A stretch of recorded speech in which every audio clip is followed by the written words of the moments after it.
I'm going to show you an easy hack for your window blinds. Start by closing your blinds part way. Then, at about the midpoint of your blinds, start flipping each of the slats up the opposite way. You're going to do this until you reach all the way to the bottom of your blinds. Then, you're going to reopen your blinds and you'll find that only the top portion of your blinds open. This allows light to pass through the top while providing some extra privacy down below.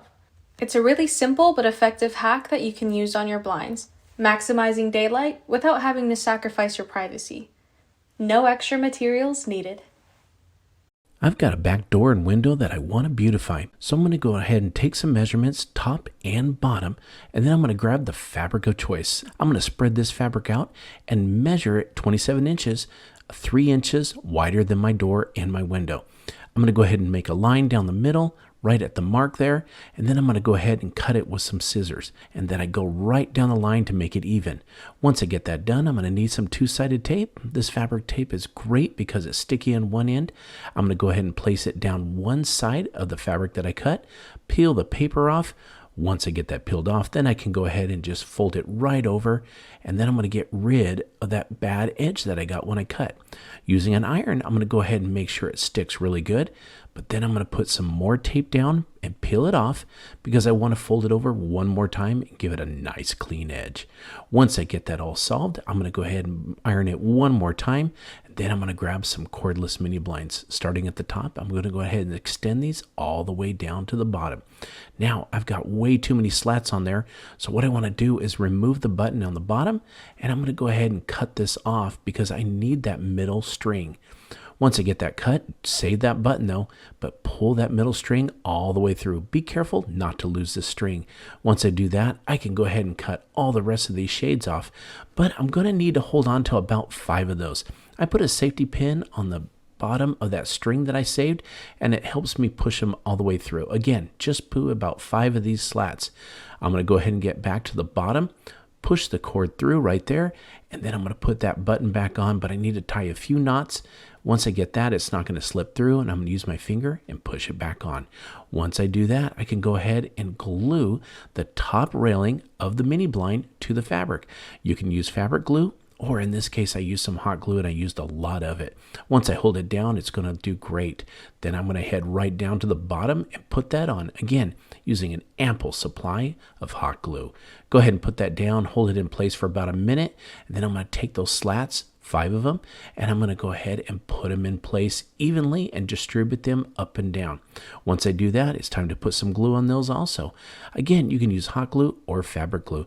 Once I put it on, I'm just going to flip it over and let it hold there. It's going to set up in about a minute. Do that on every single one of the slats that you have left over. Make sure you don't get anything on the cord. Once I put that over and I get it on there, it's time to go ahead and put the brackets that come with the mini blind on the door, right above the window.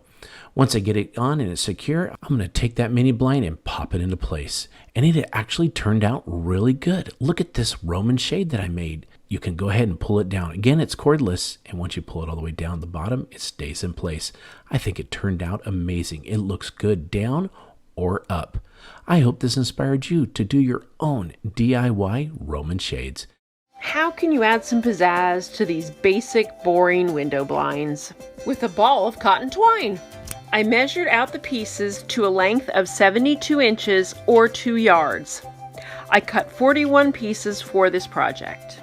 Fold the twine in half. Place the loop over the top of the bottom slat of the blind. Feed the ends through the loop and pull tight.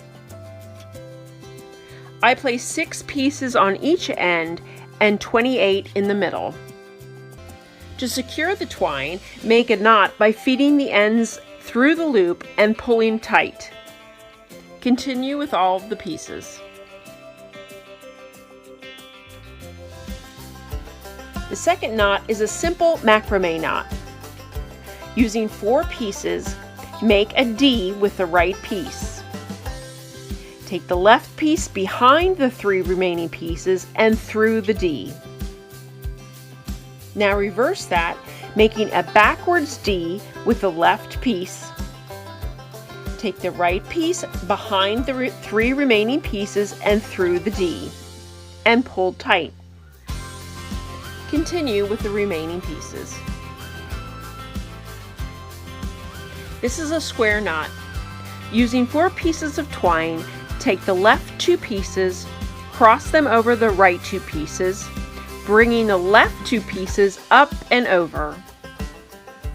Then take the left 2 pieces, make a backwards D, take the right 2 pieces through the D, and pull to tighten. Continue with the rest of the pieces.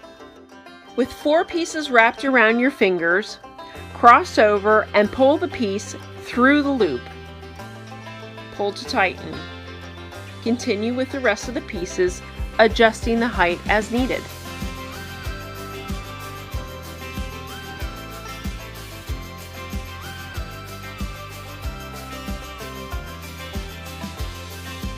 Knot 3 is a square knot, which can be found in step 6. Make a simple knot with 2 pieces of twine. Pull the blind up level with the windowsill and cut off the excess twine. Who would have thought a $3 ball of twine could make such a difference? I hope this inspires you to add a little pizzazz to your blinds. This is a beginner, non-sewer type of project. So first, I headed out to my local fabric store, picked out some pretty fabric and an Ultra Bond adhesive. The first thing I did was measure my window. I tackled the 2 straps for this project first. You can make them as long as you like, but I opted for 22 inches, so cut 2 strips 2 inches wide and 44 inches long. Then iron these strips in half. Next, fold the edges in and iron again. Make sure that the end width of your strap is at least as wide as your adhesive. Place the adhesive face down or paper side up in place and then iron for 1 to 2 seconds. Next, measure out your curtain by leaving an extra ½ inch on all sides. Start with the side seams and fold the fabric over ½ inch and press until nicely folded down. Then measure out your adhesive, cut to size, and place the adhesive side down. Iron into place and let cool. Then fold the fabric over and iron again until firmly attached. Repeat by doing the other side seam. Next, we're going to be making the pocket to hold the top dowel. Flip the top piece of fabric up and over. Then simply place the adhesive 2 inches down from the top seam and iron into place. Once cool, remove the paper backing, flip the top portion of the fabric down so that it is nice and smooth, and iron until adhered. We will be attaching the strapping we made earlier to this area. Also place a small piece of adhesive tape on the middle of the strap and iron into place. Repeat for the other strap. Once cool, remove the paper backing, attach the strap, and iron until adhered. Attach 2 command hooks above your window or on the molding an inch or 2 in from the edge. Place the top dowel on the command hook on either side. Then roll the bottom dowel up to your desired height and tie the straps. Look how pretty it turned out. For our non-fussy bathroom, this was the perfect curtain to add interest, but not go against the design style. I'm going to show you how to use this inexpensive beach mat to make something really functional for your home. Now you could leave this beach mat as is, but I don't really like the blue trim around it. So I'm starting by cutting 2-inch strips of fabric, and I need enough to cover all edges of the beach mat. Now that they're all cut, I'm going to fold a strip in half and just use an iron to create a seam so that they stay folded together. Now I'm rolling out my beach mat, and I'm going to use some quick dry fabric glue to attach this trim right over the existing blue trim. The seam on those fabric pieces is going to make it really easy to put it in place. I'm gluing the top side first all the way around. Once that dries, I'm going to flip this over and add glue to the back side as well. Now I clipped off those existing blue strings that tie this beach mat together, and I'm just going to replace them with 2 strips of that same brown fabric. I have a window with really bright light that I need some shade on, but I don't know what I want there permanently, so I'm using this as a temporary solution. And I'm just going to push those metal hooks through the holes in the beach mat. You don't have to create any extra holes. Project was inspired by Home Talk creator So Bright Creations. I hope this inspired you to grab an inexpensive beach mat and make a shade for your home or your RV.